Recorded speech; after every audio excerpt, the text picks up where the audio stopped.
Так, Ринчик, қазір тойға барамыз, казахтың тойы. Еще и халяль. Вот это учти обязательно, да? Еще это мои друзья, очень любимые.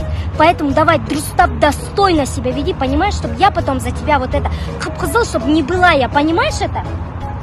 Хорошо. Халяль той, напоминаю тебе. Ага, все, ага. Все, я тебе напоминаю, это халяль той, понял? Все, түсіндің ба? Вот ага зовет нас уже, все. Я напоминаю, это Марат ага, халяль той. Да халяль, болды уже, все, ты казахтың чё? тойы, достойно себя веди. Ума уже все. Ты не забыл, да? Да.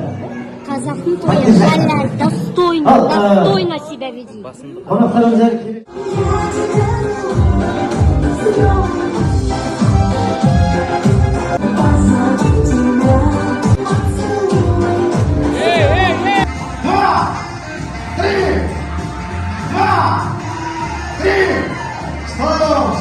Че, Танюша, қымызды ішіп алып қуып кеттің ба?